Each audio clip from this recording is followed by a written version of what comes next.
Vou falar para vocês que nem a Vanessa fala quando ela começa uma aula gravada. Vocês estão sendo gravados.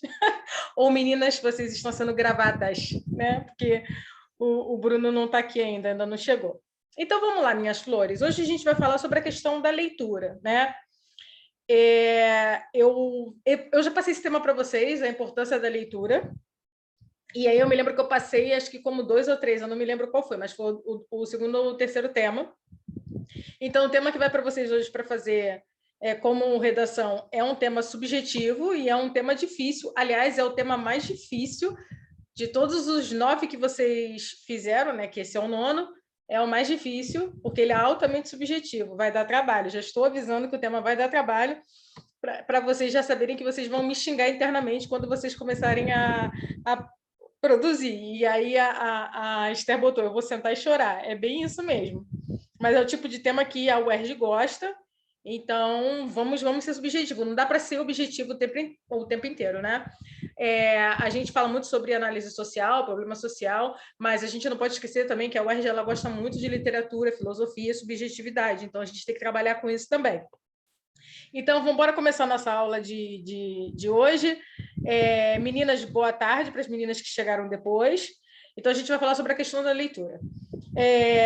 Desde o começo do livro, o Garcia Rosa ele faz questão de deixar para a gente muito claro que, embora Spinoza seja um detetive, ele é um leitor, e não é um leitor qualquer daquele tipo que lê um livro por... Boa tarde, Bia.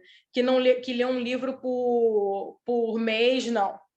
Ele é aquele tipo de leitor assíduo que tem tanto livros considerados best-seller, que é o caso dos livros dele de serial killer, como ele também tem clássicos da literatura, né? Então, quando a gente fala de clássicos, a gente tem que saber qual é a diferença de clássicos para os que a gente chama de best-seller, né? Porque, assim, os nossos clássicos são aqueles livros que, independente do século em que ele esteja sendo lido, daqui a 2 séculos para frente, ou 5 séculos para trás, não importa, ele vai ser lido como se aquilo tivesse acontecendo naquele momento, porque são assuntos e são literaturas que são tidas como universais.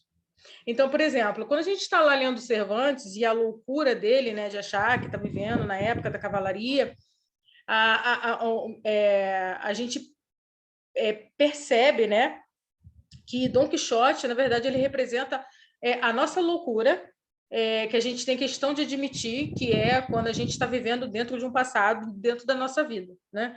Aí você fala assim, nossa, eu nunca tinha pensado nisso, né? A primeira vez que eu li Dom Quixote, eu li com esse intuito de, o cara é maluco, ver cavalos e guerreiros em moinhos. E depois, com mais maturidade, quando eu já estava fazendo a faculdade de português e espanhol, eu percebi que aquilo ali se remetia à nossa loucura, né? Quantos de nós estamos, às vezes, no presente, mas estamos presos a passados, e por conta disso nos tornamos depressivos, ou quando a gente quer avançar para o futuro, vive num hipotético futuro que a gente não sabe se vai existir, a gente fica ansioso. Então, a própria psicologia fala que o excesso de passado é depressão e o excesso de futuro é ansiedade crônica, e que a gente tem que tentar viver dentro desse presente, porque é o presente que vai fazer com que a gente consiga viver de verdade. Então, o livro, né, de Dom Quixote, né, que Miguel de Cervantes escreveu com maestria, nada mais é do que a nossa fuga da nossa vida por 1 milhão de motivos, ou porque ela é muito ruim, ou porque ela é muito desgastante, ou porque ela não está do jeito que a gente queria. Então, em qualquer momento histórico em que Dom Quixote for lido, ele vai ser lido como um clássico, porque os assuntos que são remetidos ali dentro são mundiais. Tanto aqui no Brasil, quanto na China, quanto no Japão, tem pessoas que estão depressivas, estão ansiosas, não conseguem viver dentro da sua vida, não conseguem gostar da própria vida e fantasiam outras vidas, né? Oi, Bruno! Tudo bom com o senhorito? A primeira vez que eu vejo o Bruno com a câmera ligada. Desculpa, gente, é porque eu vi ele com a câmera ligada, eu tinha que comentar. Pronto, chegou o menino da turma. E aí, essa é a diferença do clássico para aquilo que a gente chama de literatura de best-seller. Paty, o que é uma literatura de best-seller? Por exemplo, esse livro que a gente está lendo agora, Uma Janela em Copacabana, ele é um livro best-seller, vamos dizer assim. Por quê? É um livro que não tinha sentido 5 séculos antes de Cristo. E aí você vai falar assim, por que não, Paty? Porque naquela época, gente, não tinha assalto policial, delegacia, e mulheres que dirigiam esquemas de corrupção. A gente não tinha nada disso. Então, a gente não pode dizer que um best-seller desse tipo, ou aquele livro do Ela e Outras Mulheres, né, do Rubem Fonseca, é um livro impossível de ser lido 2 séculos antes de Cristo, porque, por exemplo, esse Ela e Outras Mulheres, em que Rubem Fonseca fala sobre pornografia do começo ao fim, e essas pornografias têm como protagonista só mulheres, o único homem do livro é o que conta, o que narra, mas falando sempre dessas mulheres. Se você publica um livro desse 2 séculos antes de Cristo, ou 5 séculos antes de Cristo, provavelmente esse homem iria para a fogueira junto com as mulheres do livro, né? Iria ser considerado bruxo, herege, enfim. Então, tem literaturas que elas só servem para o seu tempo, né? E tem literaturas que servem ad eterno. Os sentimentos e a movimentação que se dá dentro dela serve tanto para antes de Cristo, serve para 5.000 anos atrás lá na China, serve para 2021 e para 2040. Então, quando a gente vê uma obra de Shakespeare, como Romeu e Julieta, a gente acredita que é uma obra clássica, que é de caráter universal, porque desde que o mundo é mundo, as pessoas se apaixonam. Né? E desde que o mundo é mundo, essa paixão pode ser correspondida, ela pode dar certo ou ela pode não dar. Então, isso que diferencia os clássicos daquelas literaturas do momento, a literatura contemporânea que só serve para a contemporaneidade, independente de que contemporaneidade é essa. O mais intrigante no meio dessa bagunça é que quando a gente encontra um leitor, a gente sempre encontra um leitor que ou ele é um adorador dos clássicos e é aquela pessoa que é muito culta e só lê clássico, só lê livro de filósofo, ou do outro lado da ponta a gente tem aquele leitor assíduo, mas que gosta de coisa contemporânea, né? E que não é muito chegado lá no Machado de Assis, por exemplo, não é muito chegado em Miguel de Cervantes, Shakespeare, Miguel de Unamuno e etc.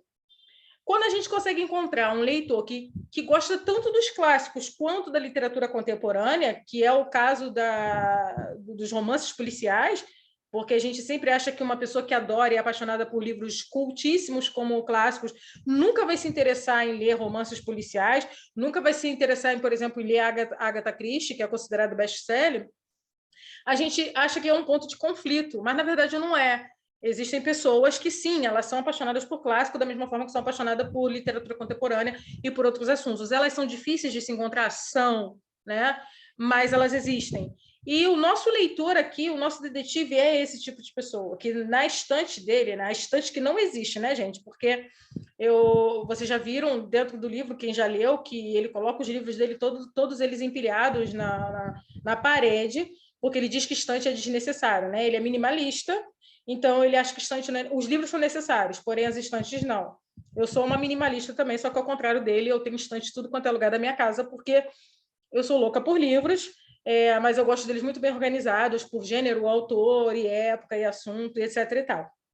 Então, ele é um leitor que é desse tipo, ele gosta tanto dos clássicos quanto de romances policiais que são considerados best-sellers ou autoajuda, né? Vamos dizer assim, né? Que é para ajudar a passar o tempo. E aí, pelo fato dele ser esse leitor assíduo, ele é o tipo de pessoa que tem uma imaginação muito boa, porque ele tem do lado dele tanto a literatura contemporânea quanto a literatura de muitas pessoas que viveram 5, 10, 15 séculos antes dele. E o mais curioso de tudo é que quando ele intercalava as leituras dele, e aí intercalava essas leituras entre os romances policiais e os clássicos, e se alguém perguntasse para ele por que você lê best-seller e também é o cara que lê Shakespeare, ele diria que ele lê Shakespeare porque ele quer ser culto, né? Mesmo que ele se achasse, e ele diz isso em uma parte do livro, que ele se acha uma pessoa inculta, né? Mas ele era uma pessoa culta. Mas também, ele, quando estava lendo os best-sellers, o que ele estava procurando dentro de um best-seller? Boas histórias, boas narrativas, histórias bem contadas. E aí, a literatura contemporânea cabe bem. Porque, por exemplo, se você pegar um livro do Rubem Fonseca, qualquer um dos 32 livros do Rubem Fonseca, você vai perceber que é um livro... A maior parte deles, né? Eu digo que dos 32 livros dele, 30 são são romances policiais, e os outros 2 a gente caracteriza como romance policial, mas também dentro do gênero fantástico, porque aparece dentro de somente 2 livros dele alguns indícios de literatura fantástica, de seres sobrenaturais. Mas, em geral, né, considerando que ele publicou 32 livros e que 30 são de romances policiais, por que Rubem Fonseca faz dentro do Brasil, e não só no Brasil, no exterior, porque tem livro dele que virou filme lá fora, e os livros dele já foram traduzidos para 14 línguas, né? Agora deu uma parada, porque ele morreu em 2020, né? Em março de 2020, então a família ainda está gerenciando esse negócio de bens autorais, etc. e tal, mas até então os livros dele já tinham sido publicados, virado livro, e filme no mundo todo. A gente se pergunta por que o Rubem Fonseca virou uma literatura de nacional para mundial. Porque ele é esse autor do qual o nosso Spinoza gosta, que é aquela pessoa que sabe contar boas narrativas. Ele conta histórias bem contadas, ele consegue ligar personagens de um livro com outro que você fala assim, meu Deus, espera aí. Aí você volta no outro livro e lê aquele pedacinho de novo e fala assim, caramba, esse personagem desse livro é do outro. Ele consegue fazer isso com maestria. E é justamente por isso que Rubem Fonseca é considerado o maior autor de literatura policial no Brasil hoje, né? E logo após dele vem o nosso autor, o Garcia Rosa, né? Que não tem 32 livros publicados em romance policial. O romance policial dele a gente só tem 9, mas eles dois são muito bem falados pela crítica, embora o Garcia Rosa ainda não seja publicado para 14 línguas, ele ainda não tem ali filmes dele lá fora que sejam influenciados pela narrativa dele. Então, a gente tem em Spinoza um leitor que tem essa capacidade de, sim, eu posso ler literaturas clássicas, o que faz de mim uma pessoa culta, mas eu também posso ler literaturas só por prazer, porque eu quero saber como que essa história ela é bem contada, essa narrativa é boa, e isso faz dele o leitor completo.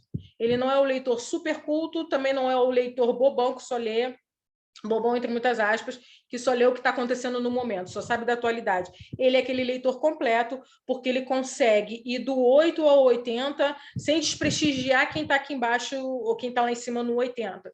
E é justamente por isso que é difícil de você encontrar pessoas assim, porque geralmente pessoas que leem muito a literatura dos clássicos, quando pegam um best-seller desse tipo, falam assim, mais do mesmo, esse livro não presta, né? Então as pessoas que têm um nível intelectual muito alto, elas costumam desprezar a literatura contemporânea, o que é ruim, porque a gente tem muita literatura contemporânea de boa qualidade, e pelo fato de você fazer um preconceito em relação a isso, você acaba não aprendendo coisas que você deveria saber. Então, a gente tem em Spinoza essa pessoa, né? Essa pessoa que gosta demais de livros, né?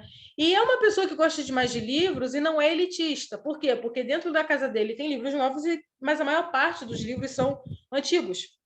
Ele não vai em livrarias como do tipo da Travessa, ou a Leonardo da Vinci para comprar os seus livros. Ele vai no sebo. Para ele, o que importa é a leitura. Não é se o livro está novo, se a capa da última edição é linda. Porque tem pessoas que são assim. Por exemplo, eu tenho a obra do Shakespeare, aquela obra mais baratinha que a gente comprava em jornal. Jornal não, no jornaleiro.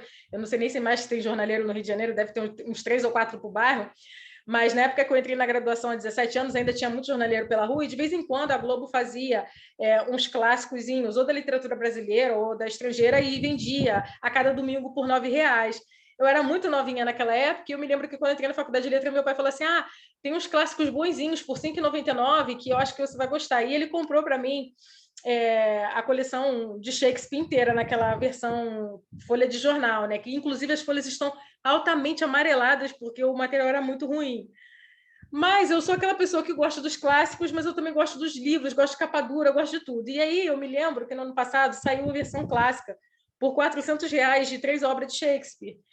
E elas vieram encadernadas, em capa dura, com história, com ilustração. Gente, eu não pensei 2 vezes, eu parcelei 10 vezes no cartão de crédito. E tá aqui, ó. Eu não sei se vocês conseguem ver, eu vou chegar a câmera aqui para vocês verem. Esse daqui, ó, esse calhamaço aqui, ó. Ele me custou R$400. Depois eu mando a foto lá no grupo. Aí você fala assim, Paty, mas lê o que o seu pai te deu de R$5,99 não é a mesma coisa que ler esse? É a mesma coisa. Mas eu sou aquela pessoa que não sou só apaixonada pela leitura, eu sou apaixonada pelos livros, pelos desenhos, pela textura, né? E eu acho que foi esse um dos aspectos que me fez me tornar escritora também. E aí a pessoa falou assim, ela é maluca, ela não dá R$ 400 numa blusa, mas ela dá num boxe com todas as obras do Shakespeare. Sim, eu sou essa pessoa. Só que Spinoza não era assim. A estética do livro influencia na leitura também, eu concordo, Gabi, eu concordo demais. Então, assim, eu sou essa pessoa que sou apaixonada pela leitura, mas se eu tiver condições de comprar o livro novinho, bonitinho, com aquele cheirinho de que acabei de abrir, eu vou fazer isso. Spinoza não. Ele era aquele tipo de leitor que queria a história. Para ele o que importava era a história. E não importa se está escrito em papel de jornal, se está escrito num livro de versão capa dura com folhas amarelas e bordas douradas. Ele queria o livro. Então, justamente por isso, é que dentro da estante dele, e aí, gente, quando eu falar em estante, vocês têm que considerar a estante como um empilhamento de livros, porque, como eu já falei para vocês, Spinoza não gostava de estante. E aí, dentro da sua peculiar estante, porque tem tanto clássicos quanto best-sellers, na mesma pilha que a gente tinha, e isso não é a professora Patrícia que está falando, isso lá dentro do livro, na página 19, na página 37, fala sobre isso. Na mesma pilha que estava clássicos da literatura universal, e não é só os clássicos da literatura brasileira, por exemplo, como Machado de Assis, da literatura universal, nessa mesma pilha estava uma velha coleção de romance policial. E por quê? Porque para ele fazia sentido a história, o que ele iria aprender aquilo ali. Ele era apaixonado por isso, ele era apaixonado por livros, ele era apaixonado pelo fato de passar horas dentro de um sebo. Tanto é assim que ele, no começo do livro, quando ele visualiza a Serena no centro da cidade, com aquela saia aberta no meio da coxa, ele estava saindo de um sebo, né? Então, desde o começo do livro, o Garcia faz questão de mostrar para a gente que essa paixão dele é uma paixão que o contagia, né? Ele era uma pessoa que parava muito tempo da vida dele para pensar e organizar os pensamentos, era uma pessoa também muito imaginativa, justamente por isso, por essa carga de leitura que ele tinha. E ele tinha um sonho, e o sonho dele era, se um dia ele conseguisse largar a polícia, ele iria abrir um sebo, e que não iria ser em qualquer lugar, que ia ser em Copacabana, porque Copacabana é o bairro que ele mora, né, o Spinoza dentro da obra, e também porque é o bairro que ele gosta de viver. Então, ele ia para o sebo do centro, porém, mesmo indo para o sebo do centro, ele tinha essa questão com ele de que um dia ele ia realizar o sonho dele, ia largar a polícia e iria fazer um sebo. Ninguém em sã consciência larga um cargo, vamos dizer assim, de delegado, porque um delegado hoje, no Rio de Janeiro, o salário inicial dele é de R$28 mil. Já começa por aí. Você tem que passar por uma faculdade de Direito durante 5 anos. Você tem que passar na prova da OAB. Depois você tem que advogar durante mais 5 anos. E só depois disso você pode fazer uma prova para ser delegado. Então, você tem aí, no mínimo, uns 10 anos pela frente para depois você fazer a prova. E aí você faz a prova, passa, ganha todos esses benefícios. Um dia, se eu conseguir sair da polícia, eu vou montar um sebo. É contraditório, mas dentro do universo semântico do Spinoza faz sentido. E por que faz sentido? Porque Spinoza, ele não é corrupto. Ele pode ter todos os defeitos do mundo, né? Até a Vanessa falou para vocês na aula passada que ele tem pensamentos machistas, né? Que não é um livro machista, mas o protagonista tem lá o seu lado machista, né? Porque a nossa sociedade ela é patriarcal, ela é machista. Então, por diversas vezes a gente encontra pessoas que em determinado momento é machista e não é. E não é porque ela é 100% machista ou é porque ela é 100% feminista, porque isso é uma desconstrução. Então, a gente se desconstrói todos os dias um pouquinho para poder ser um ser humano melhor. E, de vez em quando, ele escorrega lá pelo lado do machismo, mas ele também tem qualidades, né? E uma das qualidades dele é ser um homem muito inteligente, porque para ser delegado tem que ser um homem muito inteligente. Uma outra qualidade dele é essa questão dele de ser muito imaginativo, ser muito perspicaz, e isso tudo por conta da leitura, da carga de leitura dele, porque ele era uma pessoa que lia um livro atrás do outro, né? Ele também era uma pessoa muito humana, e aí, Paty, como assim ele é uma pessoa muito humana? Por vezes, a gente percebe dentro da obra ele compartilhando o lanche dele lá com crianças, e ele sempre pensa nas outras pessoas, né? E até o ato dele de punir e não punir a corrupção dos colegas dentro do livro, dentro da DP dele, é mais em função disso, dependendo da corrupção que aquela pessoa está fazendo, ela pode ser exonerada e perder o emprego, e ele, como humano, ele pensa, essa pessoa batalhou muito para estar aqui, será que se ela foi exonerada porque eu denunciei isso, ela não vai passar necessidades? Então, assim, ele tem o lado dele humano, e esse lado humano dele é o lado também que atrapalha ele no trabalho dele, quando ele vai deter corruptos, por exemplo, vamos dizer assim. Mas ele é uma pessoa tão humana, assim, vamos dizer assim, com todos os defeitos que já foram apontados pela Vanessa na última aula, e que sabe que a leitura, e que ele é esse humano mais humanizado por conta da leitura. Então, ele via aquilo como um lazer, né? Tanto é assim que ele deixava para poder visitar sebos no horário da tarde ou no sábado de tarde, porque sábado à tarde é o horário do lazer. A delegacia, para ele, estava sempre movimentada de manhã e de noite. Então, de tarde, já que não há nada para fazer, é a hora que eu vou me divertir. Ele ia para o centro para poder se divertir. Em determinado momento, dos 3 meninos que trabalham com ele falou assim: olha, eu tenho uma ótima notícia para te dar. Gente, minha bateria está acabando, isso não pode acontecer nesse momento. Me dá 10 segundos para eu poder, como é que se fala? Botar isso para funcionar. Ai, Jesus. Para carregar, pera. Vou dar o stop aqui. Me dá 10 segundos. Gente, isso não é da bateria, não. Pelo amor de Odin. Essa bateria não pode acabar agora. Ela pode acabar quando ela quiser. Não no meio da minha aula. Respira, Deus, Patrícia. Respira. Isso não é de Deus, é do capeta. Eu, hein? Tá vendo aí? Gente, já tô voltando. Peraí. Calma, Patrícia, Afonso. Opa, consegui. Vamos lá. Por que eu desliguei a câmera? Só para vocês não me verem saindo correndo. Deu certo, Paty. Calma, agora respira. Respirei, certo. Vamos lá. E aí, voltando. Que eu já me perdi, é óbvio, né? E aí, quando um dos meninos falam com ele que tem um sebo abrindo, ele falou: eu vou esperar para ir lá no sábado, né? Porque é o dia que ele teria mais tempo. E aí ele usa como desculpa assim: eu vou no sábado porque eu não estou precisando de nenhuma leitura nesse momento, né? Porque ele mal tinha acabado de começar o livro, aquele livro que falava sobre os 101 motivos para 101 dias antes de morrer, né? Livro, inclusive, que foi inspirado para fazer A Janela Indiscreta, né?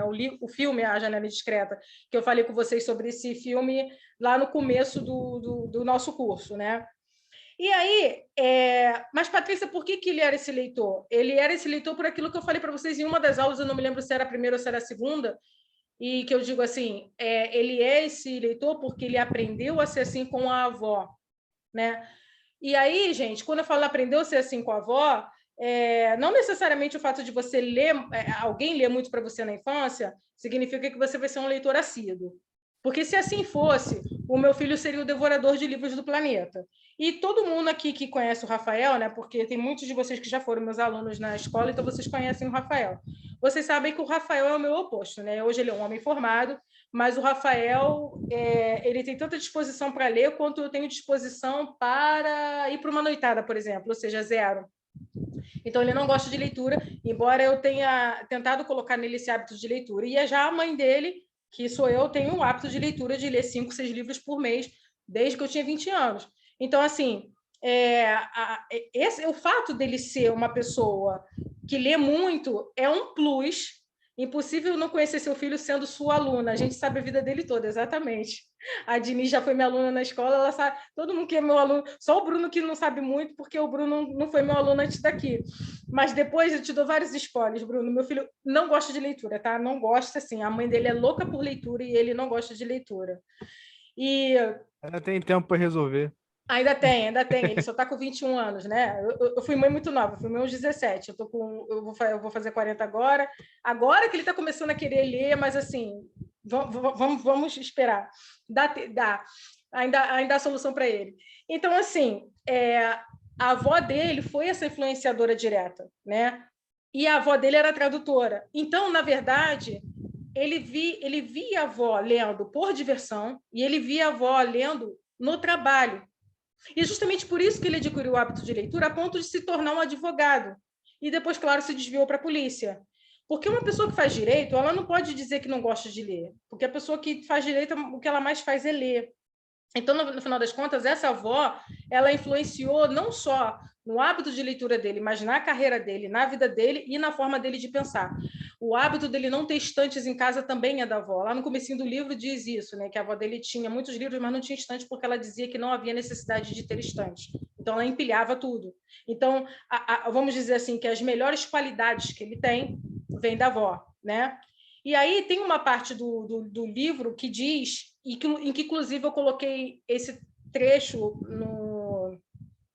no tema de vocês de hoje, que diz o seguinte, que ele não vendeu, quando a avó dele faleceu, ele não vendeu os livros da avó, ele pegou e colocou no quartinho de empregada da casa dele os livros da avó, junto com os dele, porque ele tinha um sonho de abrir um sebo em determinado momento, e aquela quantidade de livros, que era para mais de 5 mil livros, seria o capital inicial desse grande sonho dele, né? Embora eu utilize esse trecho para dar o tema de vocês hoje, o tema não vai ser sobre leitura, porque vocês já fizeram sobre a importância da leitura, e vocês vão se chocar quando vocês olharem o tema, né? Que, como eu falei no começo da aula, é o tema mais difícil que vocês vão fazer, que vocês fizeram até hoje, né?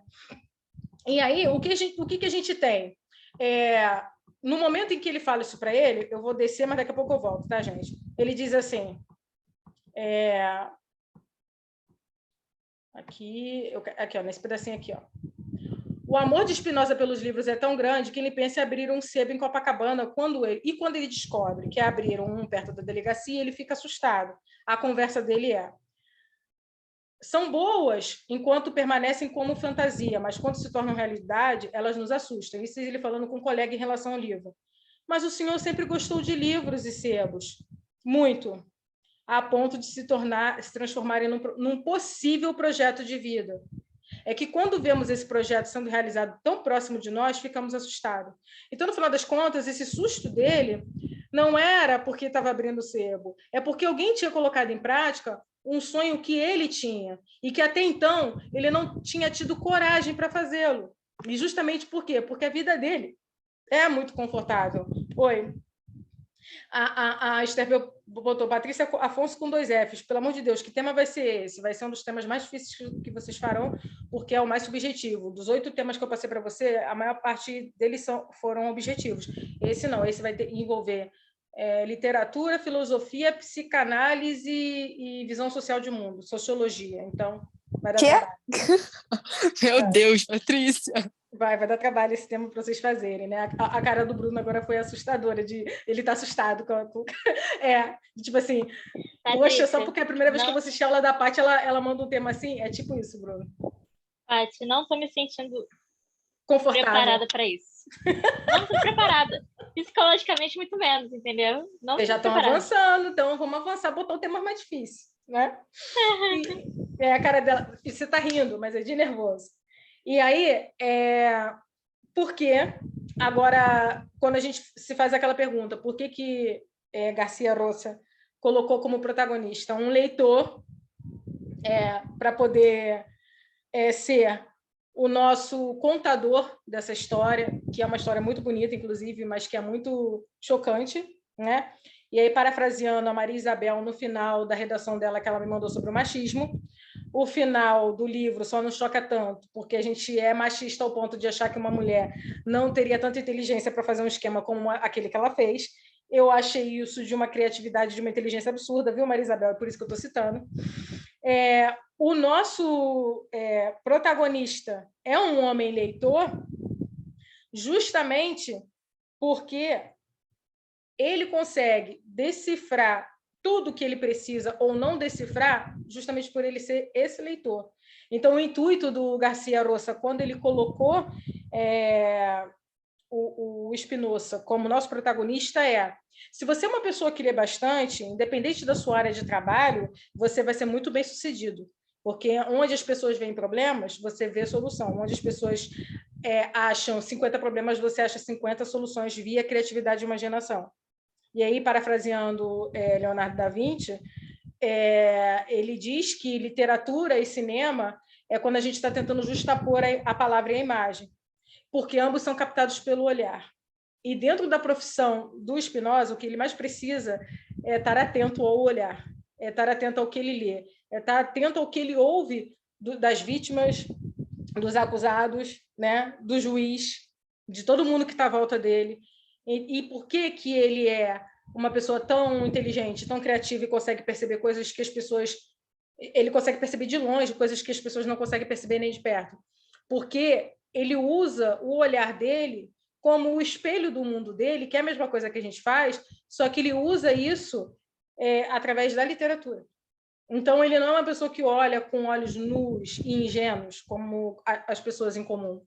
Ele olha com o olhar de uma pessoa leitora, de uma pessoa que entende de literatura, de uma pessoa que entende de filosofia, de uma pessoa que entende de psicologia e uma pessoa que entende de direito. Então, o olhar dele não é nem um pouco ingênuo, é muitamente inteligente, né? Sim, Esther, quem é jornalista, publicitário, comunicador, professores, são pessoas que têm que misturar muitas áreas de conhecimento para poder ser muito bom na sua área. Então, quanto maior a sua carga de leitura, melhor vai ser você dentro do seu trabalho, independente de qual trabalho você faça, tá? Então, pelo fato do nosso protagonista ser um leitor de narrativa policial, é que faz dele um protagonista e um detetive brilhante, embora ele não consiga solucionar o caso no final do livro, porque ele diz assim, mas o bom detetive é aquele que consegue resolver todos os problemas e solucionar todos os casos, e ele não conseguiu fazer isso nesse livro. Não necessariamente, né? Não significa que no nosso trabalho, a gente não consegue resolver tudo. Por exemplo, eu pego uma turma com 40 alunos para dar aula de português e, sei lá, quatro dos meus alunos podem ficar reprovados em português. Eu pego uma turma para treinar 10 pessoas para um concurso público, 5 passam e 5 não. E aí eu vou dizer que a culpa é toda minha. E aí o fato dele não ter solucionado o caso lá, a culpa é toda dele. Não, tem coisas que estão dentro do nosso controle e tem coisas que não estão dentro do nosso controle. A questão é, quanto maior a tua carga de conhecimento que você adquire através de livro, documentário, seja lá de onde foi que você tirou esse conhecimento, maiores são as suas chances de você se dar muito bem na vida, nos seus relacionamentos interpessoais, nos seus relacionamentos não pessoais e no seu emprego, né? Quanto maior a carga de leitura, maior é o seu conhecimento de mundo, porque é através dos seus olhos, né, que é essa janela, né, que é o espelho da gente, ela também é o espelho e a janela da nossa alma, né? Então, no final das contas, os nossos olhos são as janelas, né? E uma janela em Copacabana nada mais é do que os nossos olhos em Copacabana. Então, vamos às dúvidas, meus amores. A aula era para falar sobre a importância da leitura na vida dele, e a gente viajou grandão aqui, falamos sobre várias coisas. Vamos às dúvidas. Meninas e menino, né? Porque a gente só tem um menino na turma, meninas e meninos. Quais são as dúvidas? Não, vocês nunca têm dúvidas, eu acho isso maravilhoso. E aí, depois, quando vocês fazem, as redações saem lindas. Esse final foi extremamente poético, choro. Ah, meu Deus! Na única parte da aula que não foi poética foi a parte que eu tive que desligar a câmera e sair correndo para poder botar o notebook para carregar. Gente, que sufoco, que sufoco. Vamos lá. Alguém tem alguma dúvida? Lu, Gabi Diniz, Aninha, Beatriz, Bia. Mas está tranquilo agora. Está tranquilo agora. Na hora que for fazer redação, aí eu te mando mensagem. Tudo bem. Milena, Maria Isabel, Rebeca, Esther. Eu não sei falar seu sobrenome, Bia. Ele é muito chique, então vou falar Bia Vini. Tá tudo tranquilo? Eu vou deixar essa aula gravada para vocês conseguirem revê-la, tá? Não sei, desculpa. Eu queria muito saber falar seu sobrenome, mas ele é chique demais e eu sou muito sem chiqueza, eu não consigo falar. Você podia repetir o que vai ser o tema da redação de agora? Sim, agora eu posso falar, já acabei a aula.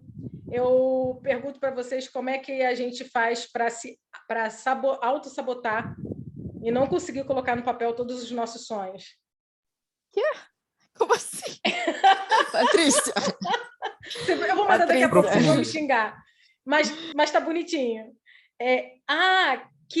Schiavini. Gente, esse nome é muito, muito chique. Então, Bia Schiavini. Eu acho que eu falei certo. Tá certo? Então, não posso parar.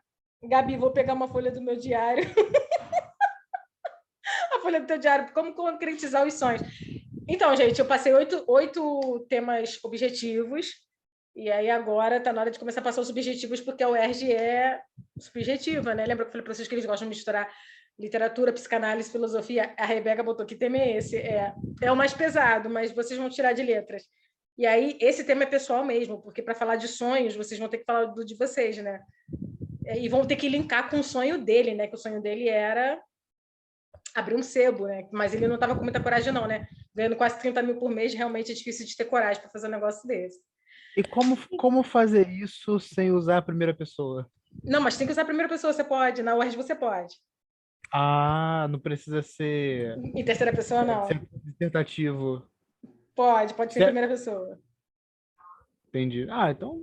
Então, tranquilo, né? Mais fácil, tranquilo, mais fácil. Tranquilo, não tá, mas... primeira pessoa. Eu já aprendi primeira pessoa fica difícil, né, Esther? Fica. Eu já aprendi a usar. Eu sempre uso primeira pessoa só se for no plural. O resto é tudo em pessoal. Não, tudo bem. Respirem, vai dar certo. Podem me xingar mentalmente, não ligo. Os meus alunos sempre me xingam muito mentalmente. Aí, quando eles passam no vestibular, que vem aquele WhatsApp lindinho, eu passei! Aí eu printo, boto lá na página, fica todo mundo feliz. Aí vocês param de me xingar. Todo mundo feliz, todo mundo contente. Eu espero conseguir passar na prova agora domingo, né? Que é para técnico universitário lá da UERJ. Vai fazer? Vou fazer, espero passar. Você é jornalista? Agora oficialmente, cadê? Muito chique esse garoto, né, gente? Muito Bruno, chique. por favor, me dá dicas. Me dê Pois dicas, ó, Bruno, depois Peguei conversa ontem. com a Esther. Sou uma aspirante. Peguei ontem. Lindo! Depois tu conversa com a Esther, que a Esther quer fazer jornalismo, tá? Parabéns, lindão, parabéns. Então eu não vamos lá. passei Então ainda as redações, mas enfim. Então você vai passar. Simples, Então você vai passar nos dois. Você vai passar no da UERJ e vai passar nesse. Nos dois que são da UERJ, né, claro. Amores, eu vou parar de gravar. Porque